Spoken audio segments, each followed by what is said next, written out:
అక్షరాలు విద్య ఆటపాట్లు గడిచి ఒక మధుర స్మృతి. అటువంటి బాల్యం సిద్ధమైపోతూ ఈ బాల్యం మాకొద్దు అని మన రేపటి పౌరులు మొరపెట్టుకోవటం ఊహల్లో కూడా ఒక భయంకరమైన దృశ్యం. కానీ దురదృష్టవశాత్తు ఈ దృశ్యం ఒక వాస్తవంగా మా సమాజంలో వర్తిల్లుతోంది.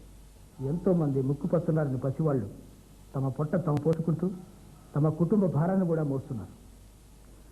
శ్రమలోనూ స్వేదలోనూ వారి బాల్యం కరిగిపోతుంది. సభ్య సమాజం సిగ్గుతో తలవంచుకోవాల్సి వస్తున్న పరిస్థితి. ఇటువంటి యుద్ధస్థితికి మనమంతా స్పందించాలనే ఉద్దేశంతో నేను చేస్తున్న చిన్ని ప్రయత్నమే ఈ సూర్యుడు చంద్రుడు.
అందానికి అందం.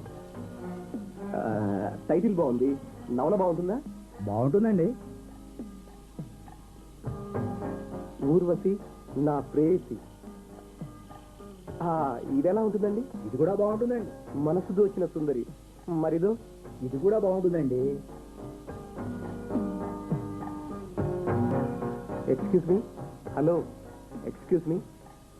సెలక్షన్ కొంచెం కష్టంగా ఉంది, కొంచెం హెల్ప్ చేసి పెడతారా ప్లీజ్?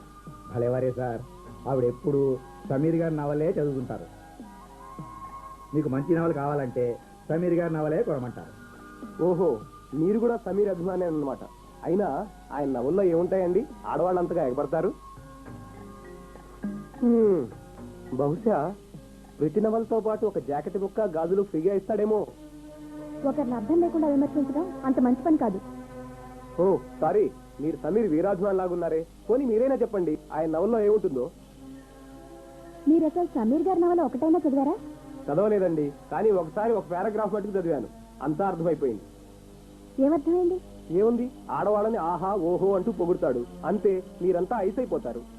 మీలాంటి వారికి అంతకన్నా అర్థం కాదులేండి. అయినా ఆడవాళ్ళ బలహీనతను క్యాష్ చేసుకుంటూ రచయితగా పేరు తెచ్చుకోవడం గొప్పంటారా? చెప్పండి. అలా అనుకోవడం మీ బలహీనత. ఎందుకంటే అతని నవల్స్లో లాగా స్త్రీ ఉన్నతంగా వ్యక్తిత్వం కలిగి ఉండటం మీ మగవాళ్ళకి గిట్టదు కనుక. మీరెన్నైనా చెప్పండి, నాకు మట్టుకు అస్సలు నచ్చదు. మీకు నచ్చకపోవడంలో వచ్చిన నష్టమేం లేదులేండి. అయినా ఒక నవల పూర్తిగా చదవకుండా విమర్శించడం ఒక నవల పూర్తిగా చదివితే నేను కూడా సమీర్ అభిమాని అయిపోతానంటారా? తప్పకుండా. మీరు పంతంగా బాధ్యత మాత్రం నేనేం చేయలేను. ఓకే, మీరంటున్నారు కాబట్టి నేను ఒక నవల చదువుతాను. అది నాకు నచ్చితే సమీర్ సంగతి ఏమో గానీ ముందుగా నేను మీ అభిమాని అయిపోతానండోయ్.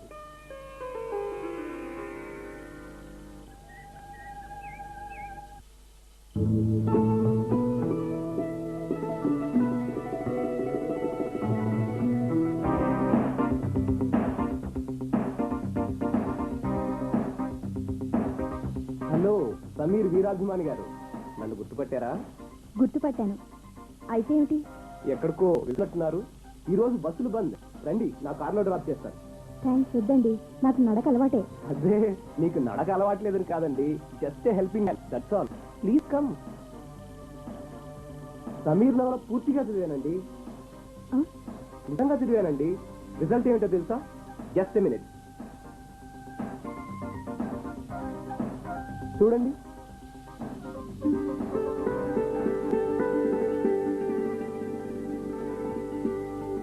ఇవన్నీ సమీర్ నవల్లే.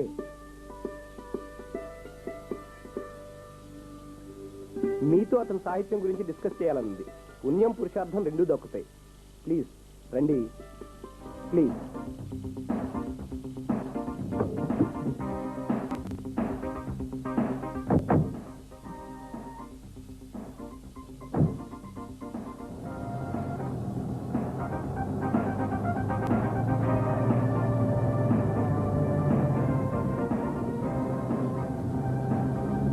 ఇవన్నీ మీరు కొన్నారా? అవునండి.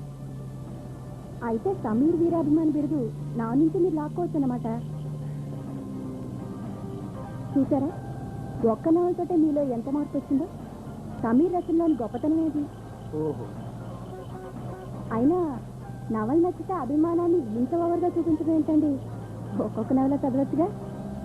ఎందుకోనండి, ఆ ఒక్క నవల చదవంగానే సమీర్ నవలు ఎక్కడ కనిపించినా కొనేయాలనిపించింది.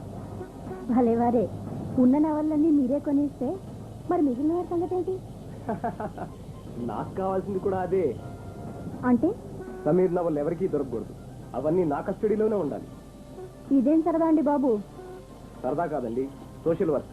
సమాజాన్ని పాడు చేసే నవల్ని ఎవరికీ దొరకకుండా చేయటం సోషల్ వర్క్ కాదా? ఏమిటి మీరు అంటున్నది? అవునండి, సమీర్ నవలు చదివాను. అమ్మో, ఇలాంటిది ఆడవాళ్ళు చదివితే ఇంకేమన్నా ఉందా? విప్లవాలు, ఉద్యమాలు. అందుకే సమీర్ బారి నుండి స్త్రీలోకాన్ని రక్షించడానికి ఇలా కనిపించిన ప్రతి నవల కొని దాచేస్తున్నానండి.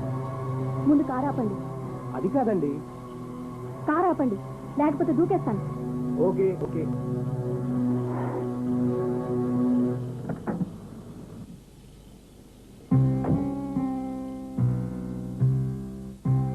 ఏమిటో ఈ లోకంలో ఆడవాళ్ళు ఎప్పుడు మగవాళ్ళని అపార్థం చేసుకుంటుంటారు.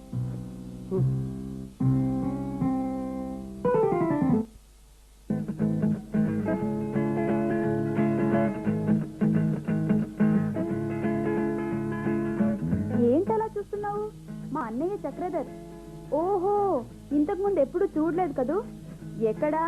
అసలు వాడు ఇంట్లో ఉండేదే తక్కువ. మిమ్మల్ని ఎక్కడో చూసినట్టుందే. సర్లే, నువ్వెక్కడ చూసుంటావు కానీ she's my best friend Vasanthi. Vasanthi, నమస్కారం అండి. నమస్తే. మీరేమనుకోనంటే ఒక మాట, ఆ పేరింటే నాకెంతో ఇష్టం. అవును, నా గదిలో నుంచి ఏదైనా కాగితం ఎగురొచ్చిందా? ఓహో, ఇది నీ లవ్ లెటరా? అమ్మయ్యా, దీని గురించే నేను వెతుక్కుంటున్నా. నీకు ఆ కాగితాలుంటే ప్రపంచమే అక్కర్లేదు. అన్నిటికి చెప్పలేదు కదా వాసంతి, మా అన్నయ్య సిటీలో లీడింగ్ ఇండస్ట్రియలిస్ట్. ఈ పారిశ్రామికవేత్తకు కథలు నవళ్ళు రాసే అలవాటు కూడా ఉంది. అవునండి. నా నవళ్ళు ఏమైనా చదివారా మీరు? లేదు. నీకు నవళ్ళు చదివే అలవాటు బాగా ఉంది కదా, సమీర్ నవల ఒక్కటి కూడా చదవలేదా? మీరు సమీరా? ఎస్, సమీర్. మీ వీరాభిమానానికి థ్యాంక్స్. పోతే అసలు విషయం చెప్పకుండా పుస్తకాల షాప్లో, కార్లో వగైరా వగైరాలకి సారీ. నోను, మీరే నన్ను క్షమించాలి. ఈ క్షమాపణలేంటి? అదో చిన్న ఫ్లాష్ బ్యాక్లే, నీకు తర్వాత చెప్తా. అయితే మీరిద్దరు ఒకరికొకరు ఇది వరకే తెలుసన్నమాట. ఏమ్మా వాసంతి, బాగున్నావా? ఆ అమ్మాయికి ఏమే ఎందుకు బాగుండదు? స్టేట్స్కి వెళ్తుంది కదా. కంగ్రాచులేషన్స్ అమ్మా. స్టేట్స్ కా? ఏం బస్సు నాతో చెప్పనే లేదు. నేను స్టేట్స్ కా వెళ్ళటం లేదే. లేదులే అమ్మా, అది ఈయన గారి మతిమరుపు మహత్యం. ఏమండి, స్టేట్స్ కు వెళుతోంది పరాంకుశం గారమ్మాయి, వాసంతి కాదండి. ఓ అవును కదూ. ఏమిటి ఎస్సు, మీ మతిమరుపు ఎప్పుడో నా కొంప ముంచుతుంది గాని ఇదిగో ఇప్పుడే చెప్తున్నా చూడండి. అబ్బా ఏమిటి నీ గోల? ఒట్టి గోల కాదు, పెళ్లి గోల. రేపు మన మాధురి పుట్టినరోజు కదా, ఆ సందర్భంలోనే ఆ సంబరంలోనే మన మహేశం గాడికి మన అమ్మాయికి ఇద్దరికి ముడిపెట్టిచ్చేస్తానని అతిథులందరి ముందర మీరు ప్రకటించాలి. ఓకే, అంతే కదా నీకు కావాల్సింది. మన కామేశానికి మన అమ్మాయికి. కామేశం కాదండి, మహేశం అండి. ఓ అవును కదా. అబ్బా, పుట్టినరోజు నాడు పెళ్లి సంగతులు ఎందుకమ్మా? నీకేం తెలియదు నువ్వు. ఏమండి, మీరు ప్రకటిస్తారా, నన్నే చెప్పేయమంటారా? వద్దు, కనీసం ఆ అవకాశం నాకు. రేపు పెళ్లి రోజున దాని పుట్టినరోజు సంగతి ప్రకటించడం ఖాయం. ఓకే. సో రేపు మాధురి పుట్టినరోజు. డిగ్రీ కాదండి, పెళ్లి. పెళ్లి. ఓ అదే, డిగ్రీ కంప్లీట్ చేయగానే పెళ్లి చేసేద్దాం అనుకుంటున్నాను. పెళ్లి కొడుకు ఎవరో కాదు, మిస్టర్ కామేశం. అయ్యో, కామేశం కాదండి, Mahesham. Doctor Mahesham. Oh sorry, Mahesham. Doctor Mahesham. Doctor Mahesham.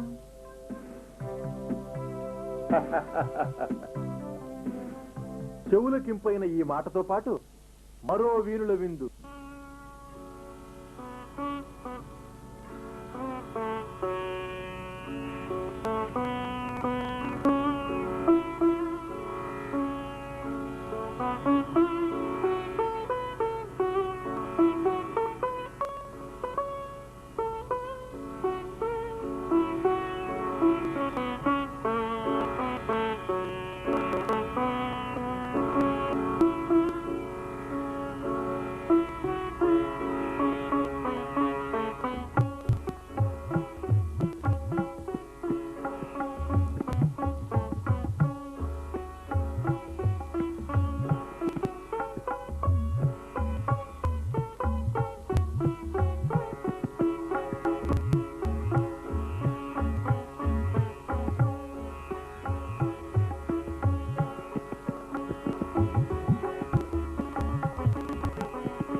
College పేరు చెప్పి నువ్వు చేస్తున్నది ఇదన్నమాట. సరదాలు జల్సాలు. చదువు చాలా బాగా సాగుతున్నట్టున్నది. అసలు నేను ఇలా వదిలిపెట్టడం నా చేతం. ఏ ఆగు, ఏదో ఉద్ధరించడానికి చదువుకుంటున్నావు అనుకున్నాను. నువ్వు ఉద్ధరిస్తున్నది ఇదన్నమాట. గడప దాటి నాడది ఎన్నెన్ని కళలు ప్రదర్శిస్తుందో నాకు బాగా తెలుసు. తెలిసి కూడా ఎందుకు ఊరుకుంటున్నానో తెలుసా? తల్లి లేని పిల్లవి కదా అని.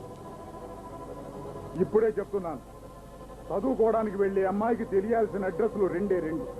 ఒకటి కాలేజీ, రెండు ఇల్లు. మధ్యలో మరో అడ్రస్ తెలిసిందంటే బండి పట్టాలు తప్పినట్టే. పట్టాలు తప్పిన బండిని ఎలా కంట్రోల్ చెయ్యాలో నాకు బాగా తెలుసు. జాగ్రత్త. ఎవరే వాసించి? ఎవరతను? అన్నన్ని మాటలన్నా ఊరుకున్నావు ఎందుకు? చెప్పు చెప్పు వాసంతి. ఇదిగో చెప్పకపోతే నా మీద ఒట్టే.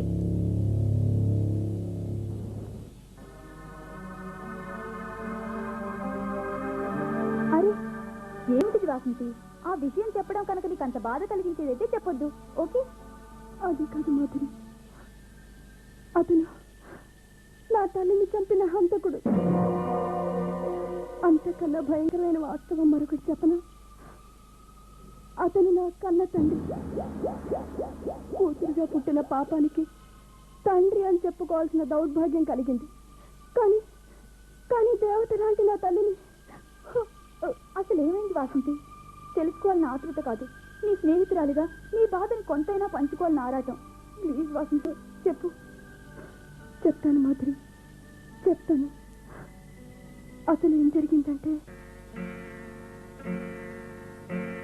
మా తాతగారు గొప్ప సంగీత విద్వాంసులు. ఆయన ప్రేరణతోటే మా అమ్మకి కూడా సంగీతం అంటే ప్రాణప్రదమైంది. మా అమ్మ గానం చేస్తుంటే తన పాండిత్యాన్ని వాచాలిగా సాక్షాత్తు ఆ సరస్వతీదేవే తన ఇంట వెలిసిందని మురిసిపోయేవారట మా తాతగారు.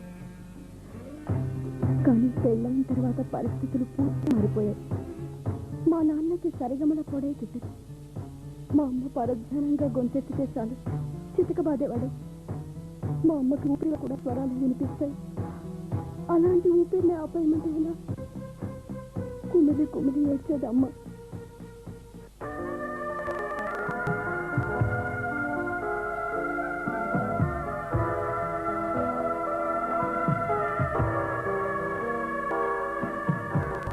ఒకరోజు తాతగారు చనిపోయినట్టు టెలిగ్రామ్ వచ్చింది.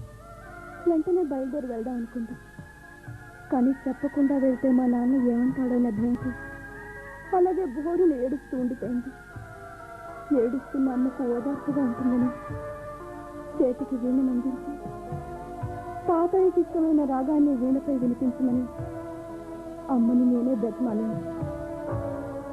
కానీ కానీ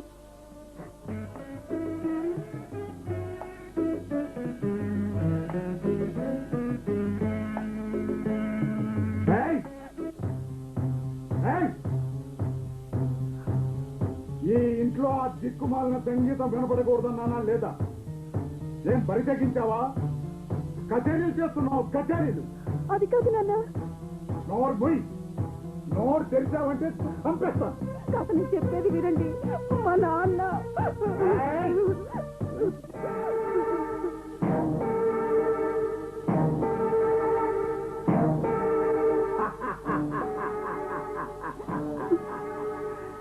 నీ గొంతు నొలమకుండా నీ ప్రాణం ఎలా తీయాలో నాకు తెలిసే.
అమ్మా వాసంతి,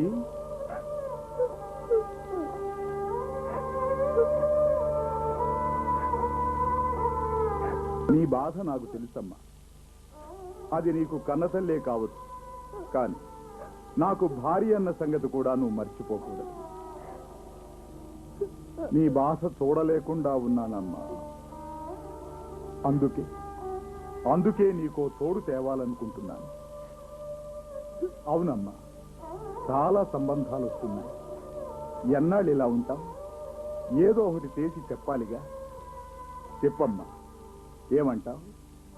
అమ్మా అమ్మ పోయి 12 రోజులు కూడా కాలేదు. నాకు పెళ్లి అవుతున్నానా? ఇప్పుడు కాకపోతే ఇంకెప్పుడమ్మా? టైం దాటిపోతే మళ్ళీ సంబంధాలు వస్తాయని గ్యారంటీ ఏమిటి? అయినా అయినా నాకు ఇప్పుడు పెళ్లి చేసుకోవాలని లేదు నాన్న. పిచ్చిదాన, పెళ్లి నీకు కాదమ్మా, నాకు.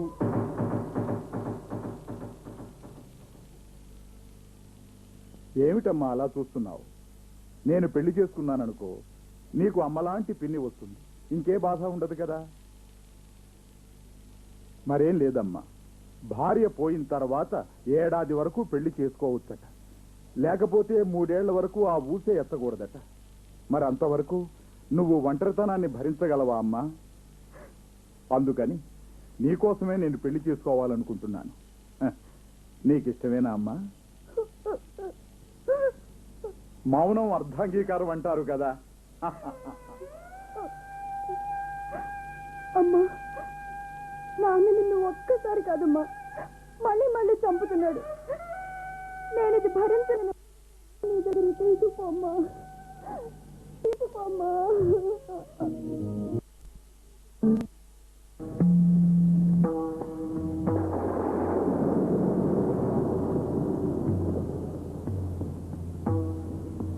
కానీ ఖర్చు లేకుండా అమ్మాయికి సంబంధం సెటిల్ అయ్యేటుంది. మొన్న నీ చెప్పిందేనా?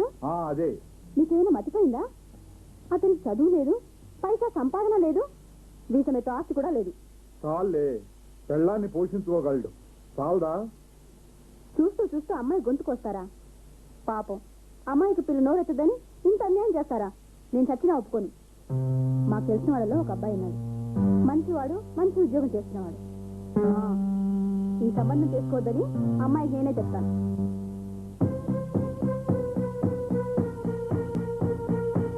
నేను అతన్నే చేసుకుంటాను. అమ్మ వాసింది, ఇది నా స్వవిషయం, దీంట్లో ఎవరి జోక్యం అనవసరం. అది కదమ్మా, నా మాట విను, దయచేసి ఇంకేం మాట్లాడద్దు.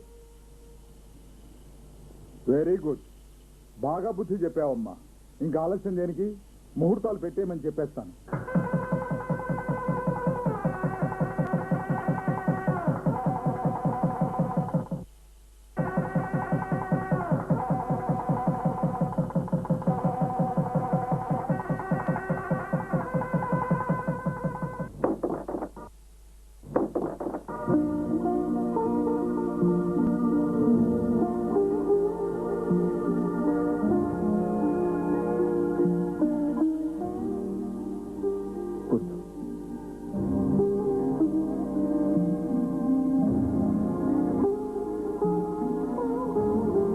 మనస్ఫూర్తిగా ఇష్టపడే నన్ను పెళ్లి చేసుకున్నావా వాసంతి?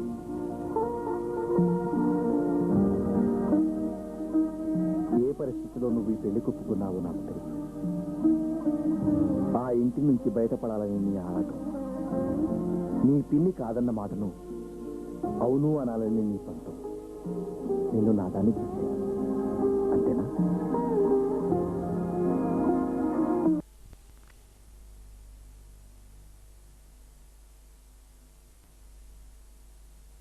నేను సగటు మనిషి, పెద్ద చదువు సంపాదన లేని మామూలు మనిషి.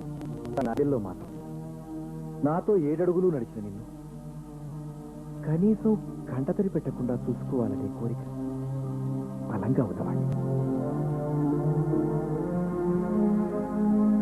నీ మనసులో నాకెలాంటి చోటు ఉందో నాకు తెలియదు కానీ వాసంతి, నిన్ను చూస్తుంటే నాకేమనిపిస్తుంది తెలుసా? ఇన్నాళ్ళు నాకు అన్యాయం చేసిన ఆ భగవంతుడు ఇంతటి అపూర్వ ఆశ్చర్యాన్ని నష్టపరిహారంగా నాకు ఇచ్చాననిపిస్తోంది. నిజంగా నువ్వు నాకు దొరికిన అదృష్టానివి, ఓ వరానివి. ఇంతటి వరాన్ని ఇచ్చిన ఆ భగవంతుడిని నేను మరొక వరం కూడా కోరుకుంటున్నాను. అదేమిటో తెలుసా వాసంతి? ఈ జీవితం చివరి వరకు నేను నా గుండెల్లో పదిలంగా దాచుకునే శక్తిని, మంచి మనసుని నాకిమ్మని.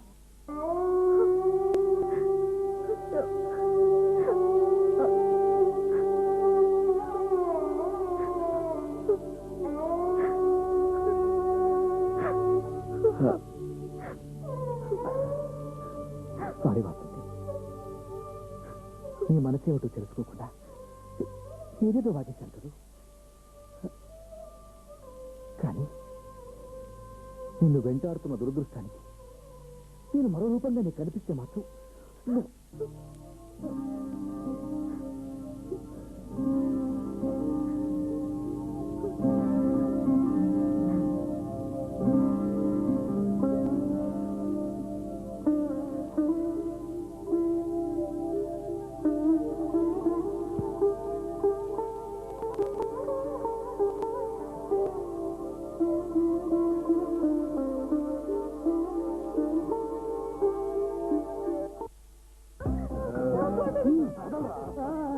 మనిషివా పశువా పిల్లాన్ని పట్టుకొని చావబోతావా బీచ్ మే తుమ్ కౌన్ హో?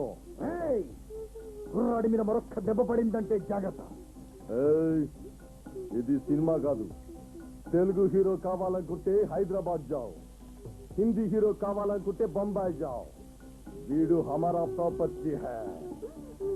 నాయకం కాలా నాయకం కా ప్రాపర్టీ హై. ఏమయ్యా పిల్లాన్ని చావబోతుంటే చూస్తూ ఊరుకుంటారా? భలా ఆద్మీ, సమజ్దార్ ఆద్మీ. నా ప్రాపర్టీని నేను మార్పిడి చేస్తుంటే ఏ ఇన్సాఫ్ కి తరాదని వాళ్ళకి తెలుసు. అంత ఘోరమైన నేరం ఏం చేశాడు? ఇందాకటి నుంచి వస్తున్నాను. ఆయన ఎవరు అనుకుంటున్నావు? కాలానాయకం గారు మంచి మూడ్లో ఉన్నారు కాబట్టి ఎంతసేపు నీతో మాట్లాడారు. అసలు ఆయనకి రెండో మాట మాట్లాడడం అలవాటే లేదు తెలుసా? అలాగా, అదిగో పోలీస్ జీప్ వస్తుంది. ఆ రెండో మాట ఏదో వాళ్ళతోనే మాట్లాడిస్తాను. చూడు బాబుజీ, నువ్వు చాలా పెద్ద గల్తీ చేశావు. నీకు సజా తర్వాత వేస్తాం. Come on.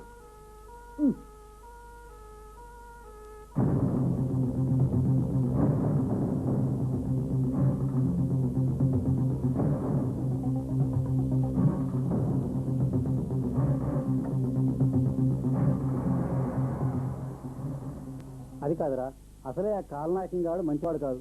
వాడితో ఎందుకు తగాదా? ఏమిట్రా నువ్వు కూడా మాట్లాడేది? నేను కాస్త ఆలస్యంగా వెళ్ళి ఉంటే ఆ కుర్రాడు చచ్చుండేవాడు తెలుసా? ఆ కుర్రవాడు కాలనాయకం పలకల ఫ్యాక్టరీలో పనిచేసేవాడు. కూలి వాడిని యజమాని కొట్టానంటే వాడేం చేశాడు? శేఖర్, అవును, నిండా 10 ఏళ్ళు కూడా నిన్న కుర్రాన్ని పట్టుకుని కూలివాడు అనడానికి నీ నోరెలా వచ్చిందా? పలకలు పుస్తకాలు పట్టుకుని బడికి వెళ్లాల్సిన వయసు పలకల ఫ్యాక్టరీలో కూలి చేసుకు బతుకుతున్నాడు రా వాడు. ఊరందరికీ ఆ నేర్చుకోవడానికి పలకలు తయారు చేస్తాడు రా వాడు. కానీ వాడు మాత్రం అక్షరాభ్యాసానికి నోచుకోలేదు. నువ్వు అన్నది నిజమేరా. నువ్వు ఒక్కడేం చేయగలవు? అంతా కాకపోయినా కొంతైనా చేయగలను, చేస్తాను. ఎందుకో తెలుసా? ఈనాటి ఈ పసివాళ్ల రోదన వేదన ఒకప్పుడు నేను అనుభవించిన వాడే కనుక నా బాల్యం కూడా ఇలాగే రాడక బియ్యం బస్తాలు కరిగిపోయి చదువుకోవాలని నా కోరిక పేదరికం చాటున కొట్టుకుపోయింది. నాలా మరొకరు అన్యాయం అయిపోకూడదు శేఖర్. ఈ పిల్లల చదువు బాగా చదువుకోవాలి. దానికి కాలనాయకమే కాదు, ఇలాంటి వాళ్ళు ఎందరూ ఎదురుపడ్డా ఈ దేశంలో బాల్యాన్ని రక్షించడానికి నా ముందు అంటే నేను నిర్భయపడతాను. అదే నా ఆకాంక్ష. నేను మీతో పాటు ఉన్నానండి.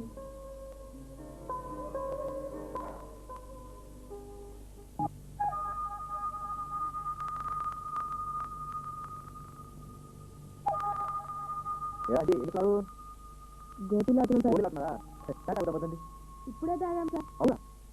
బీలు కూడా కలిసా? నిన్న మీరు ఎవరు మా ఇంటికి రాదు? అంత బిజీ అయిపోయా? నువ్వేట ఇన్ని కప్పులు తిన్నా? కొత్త సినిమా తిందా? బ్లాక్ ఎంత కమ్మావు? నువ్వు ఎన్ని రూల్స్ తెచ్చావా? అసలు మీ అందరూ ఖచ్చితంగా చెప్పండి. మీరు చదువుకోవాలి ఉండాలిగా. చదువుకుంటానంటారు, బళ్ళో చేర్పిస్తానంటే మాత్రం రాదు. రే, సినిమా వాల్పసల ముందు గంట తరబడి నిలబడే మీరు కనీసం రోజుకు 10 నిమిషాలు పుస్తకం పట్టుకుంటారా? మీరే కనుక బాగా చదువుకుంటే నువ్వేవో హోటల్ పెట్టుకోవచ్చు, నువ్వేవో సినిమా తీసుకోవచ్చు, నువ్వేవో ఇల్లు కట్టుకోవచ్చు. నా మాట వినండి, బాగా చదువుకోండి. చదువుతాం సార్, కానీ ఆ కాలానాయకం. బాగా చదువుకుంటాం మాట మీద వినండిరా మీరు.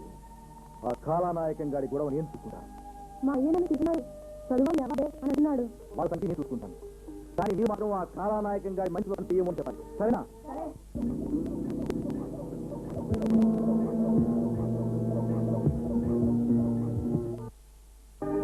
ఇంతకీ మీరు ఇప్పుడు ఏంటంటారు బాబు? మీ పిల్లల్ని నాతో పంపించండి. వాళ్ళని చక్కగా బళ్ళో చేర్పిస్తాను. బళ్ళో చేపిస్తారా? ఎందుకు బాబు? ఎందుకేమిటి? మీ పిల్లలు చక్కగా విద్యాబుద్ధులు నేర్చుకుంటే మీకు మాత్రం ఆనందం కాదు? కాదండి, మాకు చాలా బాధండి. ఎందుకంటే వాళ్ళ పనిలో పంపాలి కదండి. పిల్లల్ని బడికి పంపాలి కానీ పనికి పంపుతారటయ్యా? దేవుడు చిన్న చూపు చూసిన మాలాటాలకి బడెందుకండి? ఇక్కడ ఎవడి పొట్ట ఆడే పోసుకోవాలి కదండి. అంటే మీ పొట్టను పోసుకోవడానికి మీ పిల్లలందరినీ ఆ కాలనాయకం గారి మనసులోకి పనికి పంపుతారా? ముక్కు పచ్చలాలని ఆ చిన్న పిల్లల్ని చిత్రహింసల పాలు చేస్తారా? మొన్నటికి మొన్న మీ అంజిగాడిని వాడు సాగు బాధపోతుంటే నేను అడ్డుకోవాల్సి వచ్చింది. వాడికి ఏం పోయింది? పావు కూలికి వచ్చేవాళ్ళు వీళ్లే గనక వాడు వీళ్లతోనే పని చేయించుకుంటాడు. మీరందరూ డబ్బు కోసం వాళ్ళని పనికి పంపిస్తుంటారు. కానీ మధ్యలో ఆ పసివాళ్ల బాల్యం సర్వనాశనం అయిపోతుంది. దీని గురించి ఎవరు పట్టించుకోరే? అంత పెద్ద ఆలోచన మాకెందుకులే బాబు. ఈ రాత్రి తెల్లారితే చాలనే చిన్న బతుకులు మాది. అలా అనుకోవడం వల్లే మీరు తరతరాలుగా కూలి వాళ్ళగా మిగిలిపోయారు. కనీసం మీ పిల్లల్ని చదివించుకుంటే వాళ్ళు ప్రయోజకులై మీకు దేశానికి ఉపయోగపడతారు. నన్ను అర్థం చేసుకోండి. అవన్నీ ఎందుకులే కాని బాబు, మా పిల్లగాడు చిన్నప్పటి నుంచి నెలకి 300 ఇస్తున్నాడు. పోనీ తమరన్నట్టుగానే ఆయన చదివిస్తాం అనుకోండి. ఆడు గ్యారంటీగా చదువుతాడని నమ్మకం ఏంది? చదివినా ఉద్యోగం వస్తుందని గ్యారంటీ ఏంటి? వచ్చిన ఆడు సంపాదించిందంతా మనకే ఇస్తాడని గ్యారంటీ ఏంది? మీరు ఇలా లెక్కలేసుకుని మీ జీవితాన్ని మీరే నాశనం చేసుకుంటున్నారు. అసలు దీనంతటికీ కీలకం ఆ కాలానాయకం గారు. నేను అటు నుంచి నరుక్కుంటాను.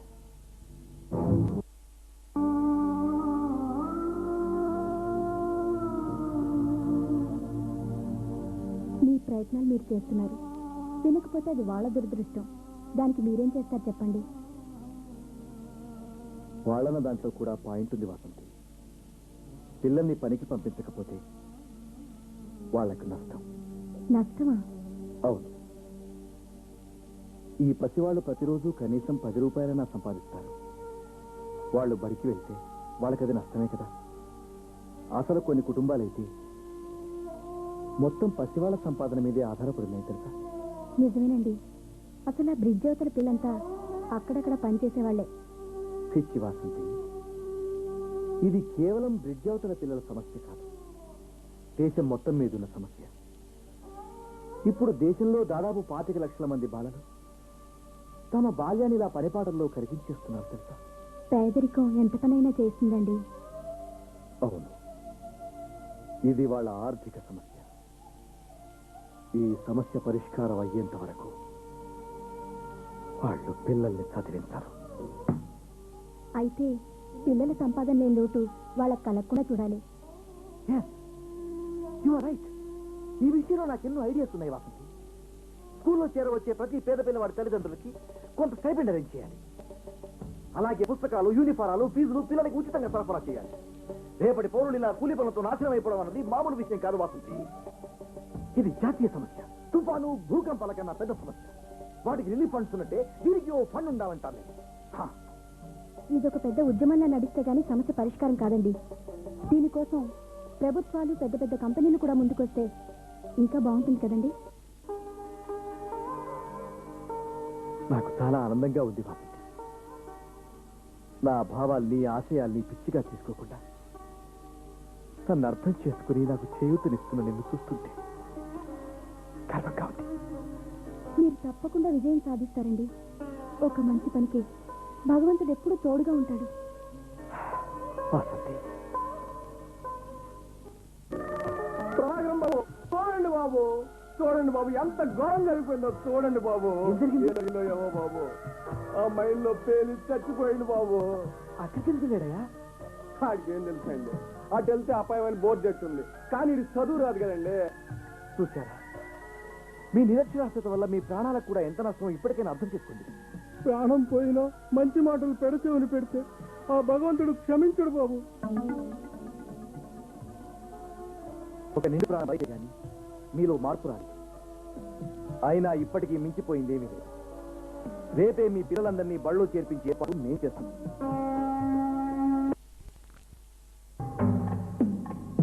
ఈ నిరక్షరాస్యతకి మూల కారణం తల్లిదండ్రుల ఆర్థిక సమస్య. పిల్లల సంపాదన కలిస్తేనే కానీ ఇల్లు గడవని ఎంతో మంది తల్లిదండ్రుల హృదయ వేదన ఈ నిరక్షరాస్యత. ఈ సమస్యను తీర్చగలిగితే వారే ఆనందంగా పిల్లల్ని బడికి పంపుతారు.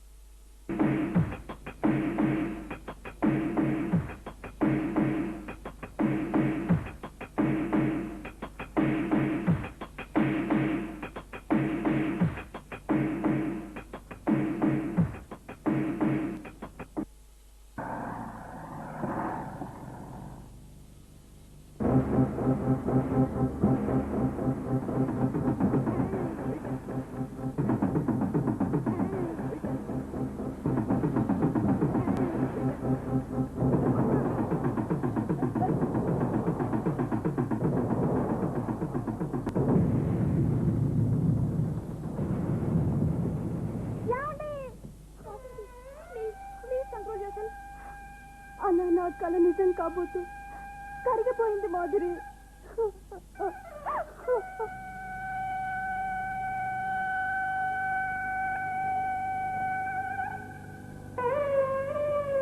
ఏమిటన్నయ్యా ఏం మాట్లాడవు? వాసంతి అంటే నీకు ఇష్టం లేదా? అది కాదు మధు, వాసంతి మళ్ళీ పెళ్లికి ఒప్పుకుంటుందో లేదా అని. ఆ గతాన్ని మర్చిపోయి మీరిద్దరూ కలిసి కొత్త జీవితాన్ని ప్రారంభిస్తే నాకంటే సంతోషించేవారు ఇంకెవ్వరు ఉండరన్నయ్యా. వాసంతి అభిప్రాయాలు తెలుసుకోకుండానే ఆ విషయం నాకు వదిలే. అయినా వాసంతి కూడా నువ్వంటే ఇష్టమేలే. I know that. నీతో చెప్పింది? చెప్పకపోయినా తెలుసు. అసలు ఈ మాట తెలిస్తే నన్ను ఆకాశానికి ఎత్తేస్తుంది. నువ్వు ఇంకేం ఆలోచించకు. మిగిలిన సంగతులన్నీ నేను చూసుకుంటాను. రైట్? హాయ్, ఎంతసేపు అయింది వచ్చి? ఇప్పుడే. నీ గురించే మాట్లాడుకుంటున్నావు. ఏమిటంటే మా అన్నయ్య. నేనంతా విన్నాను. అమ్మయ్యా, బ్రతికించావు. మొదటి నుంచి చెప్పాల్సిన పని తప్పింది. ఫోన్లే, విన్నావుగా. అదనమాట సంగతి. నువ్వు మనసులో సరే అనేసేవని నాకు తెలుసు అనుకో. కానీ జస్ట్ మా అన్నయ్య తృప్తి కోసం అను.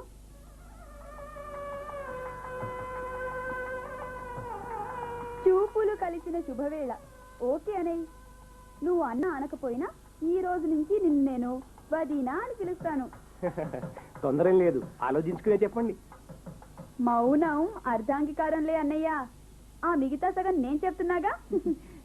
చూసారా మనం ఇంకా తర్జన వర్జన చేసుకుంటూ ఉంటే అప్పుడే ఇక్కడ పెళ్లి మాటలు కూడా జరిగిపోతున్నాయి. ఏమో వాసంతి, మాధురి నాకంతా చెప్పింది. మా ఇంటి కోడలుగా రావడానికి నీకేమన్నా అభ్యంతరమా? చెప్పమ్మా. అబ్బా, ఆడపిల్లని మొహాన పట్టుకుని అడిగితే ఏం చెప్తుందండి మీరు? మరిన్ను నా చక్కెరికి నచ్చిన బంగారు తల్లి వాసంతి. ఇక ఇక్కడ కబుర్లాపి వాళ్ళ పెద్దవాళ్లతో మాట్లాడండి. మమ్మీ, రేపు మనం అందరం కలిసి వాళ్ళ ఇంటికి వెళ్దాం. గుడ్, మంచి ఐడియా. సో మేమందరం కలిసి రేపు మీ ఇంటికి వస్తున్నాం వదిన గారు.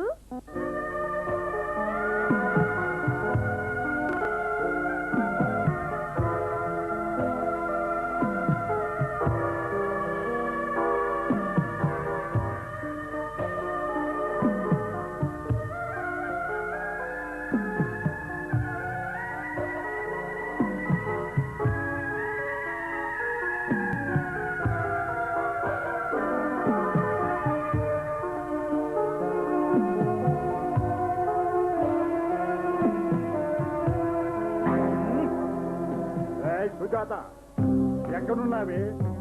ఏదే అజేదే? ఏమే నిన్ను? ఏమిటా? దీని మొగుడు పోయినప్పుడే చేయాల్సిన పని. ఎంతకాలం పోనీలే పాపం అని ఊరుకుంటే ఇప్పుడు రెండో పెళ్లి దాకా వెళ్ళింది. పోయింది. దీన్ని కాలేజీలో చేర్పించినప్పుడే నమ్మపోయింది. ఇక లాభం లేదు. దీనికి సిగ్గు ఎగ్గు లేకుండా బరి తెగించిపోయింది. దీన్ని ఇలా వదిలిపెట్టింది. గుండు గీసి మొల కూర్చోబెడతాను. కాలేజీ లేదు, కాలేజీ లేదు. బయట అడుగు పెట్టిందంటే దీన్ని చంపేస్తాను. వదిలిపెట్టని. దీన్ని ఇలాగే వదిలిపెడితే ఏకంగా మరో మొగుడిని తెచ్చుకుంటుంది.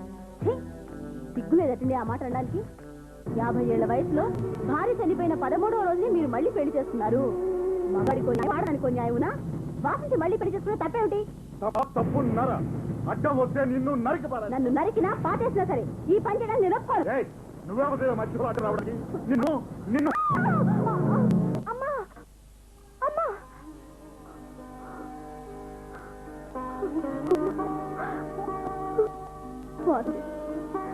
నీకు అమ్మ అనిపించుకోవాలని ఇన్నాళ్ళు బతుకుతున్నానమ్మా. ఇళ్ళ తర్వాత ఆ అదృష్టం ఇప్పుడు దొరికింది. ఈ జీవితానికి చాలమ్మా. వాసంతి, నీ తల్లి ఒకే ఒక కోరికమ్మా.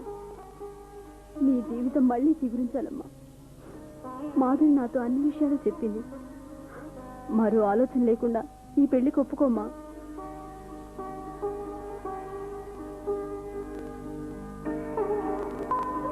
ఆహా, నువ్వు కూడా దాంతో అన్నమాట.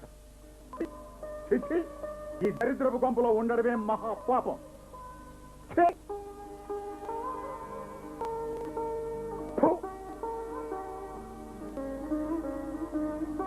పెళ్లి వారం వచ్చేసాం. పెళ్లి రెడీయేనా? హాయ్ వదినా. అడిగమ్మా, ఇంకా అలాగే ఉన్నా? త్వరగా తయారమ్మా. మీ వాళ్ళతో మాట్లాడే ముందు గురి అనుకున్నాను. అయ్యో, నాతో మాట్లాడే ఉందండి. మీ ఇంటి కోడలు కావడం మా వాసంతి అదృష్టం. మీరంతా పెద్ద మనసుతో వస్తే వద్దు మాటలు వద్దమ్మా. ఇక నుంచి వాసంత మీ ఇంటి కోడలు. ఓకే? అయ్యో మన కోడలండి. ఓ అవును కదూ. ఇక నుంచి వాసంతి మా కోడలు. మరి అబ్బాయి అబ్బాయి అన్నయ్య ఓ అవును. అన్నయ్య బయట కార్ దగ్గర వెయిట్ చేస్తున్నాడు. వదిలి కొడుకు కదా కాస్త సిగ్గుంటుంది. ఏం వాసంతి? వాసంతి లోపలికి రాయరామా? అవును, నువ్వేదో గుడికి వెళ్ళాలన్నావు కదూ. అవునండి. ఇప్పుడు అది మర్చిపోయాను. సర్లేండి, మీరు మర్చిపోయినప్పుడు నువ్వు కూడా అదేనండి ఆ గుడి. ఆ గుడి ఏ గుడి? ఆ గుడి అదేనండి. ఆ గుడి అంటే ఏ గుడే? ఆ గుడి కర్మ. నీ మతి పొరుపుతాను నా కర్మకు వచ్చిందే. లక్ష్మీ గణపతి గుడి. అరే మీకు భలే గుర్తుందే. నాకన్నీ గుర్తుంటాయి. ఎప్పుడు మర్చిపోయేది నువ్వే కదా. ఓ కాదు కదూ.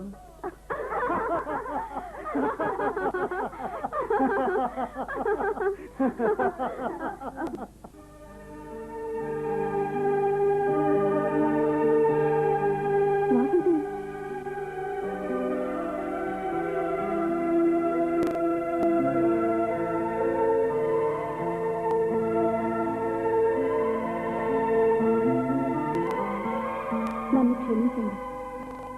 నేను మళ్ళీ పెళ్లి చేసుకోవాలని, పెళ్ళే నా జీవితాన్ని స్థిరపడ చేస్తుందని నేనెన్నడూ అనుకోలేదు.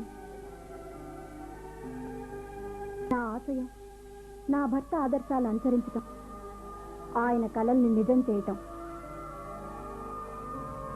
స్త్రీ తనకు తానుగా ఒక లక్ష్యం ఏర్పరచుకోవాలని, సామాజిక చైతన్యం కలిగి ఉండాలని ఆయన ఎప్పుడూ అంటుండేవారు. ఆయన మాటలు నన్ను ఇప్పటికీ చైతన్యవంతురాల్ని చేస్తున్నాయి. కలిగిన బాల్యానికి వెలుగుదారి చూపించాలి. ఆ చిన్నారుల చీకటి బ్రతుకుల్లో చిరుదివ్వెలు వెలిగించాలి. అసంపూర్తిగా మిగిలిపోయిన ఆ కృషిని సంపూర్ణం చేయడానికి నా ఈ సేవ అంకితం చేస్తాను.